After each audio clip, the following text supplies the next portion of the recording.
Dostlar, salam aleykum. Deməli, menyumuzun incilərindən və mən deyərdim ki, dəyərləndirilməmiş incilərindən.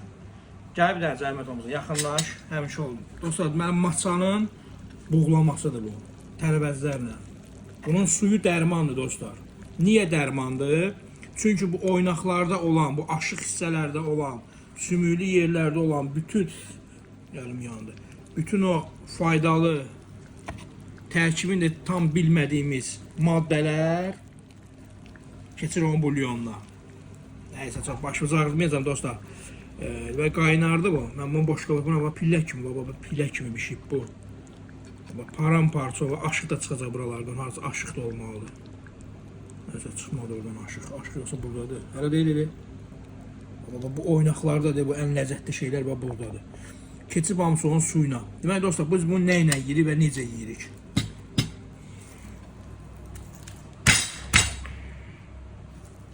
Bizim soğanımız dostlar, bəhbəh ləzzətli əntiqə. Bizim boyat çörəyimiz.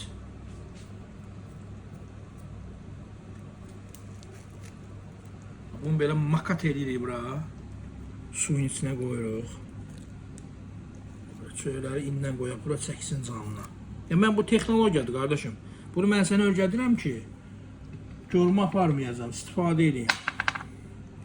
Mən biraz duzlu yiyənəm dostlar və yeməklərimiz biraz duzsuz olur ki, müştəri öz zövqünə görə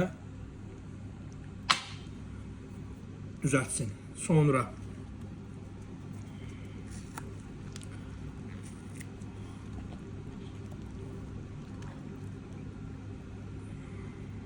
Bismillah.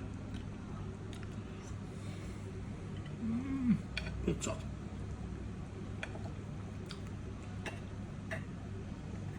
Soğan gözüme vurdu. Bismillah.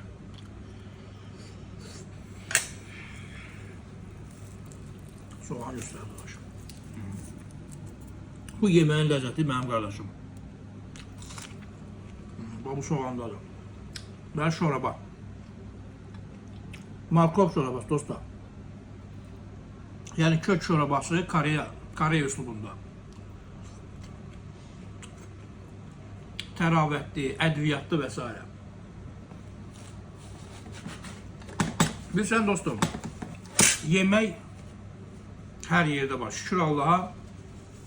Sən bu yeməyi yiyəndə mədən bayram edir və sənə yəqin ki, çox sağ ol deyəcək. Salam aleykum.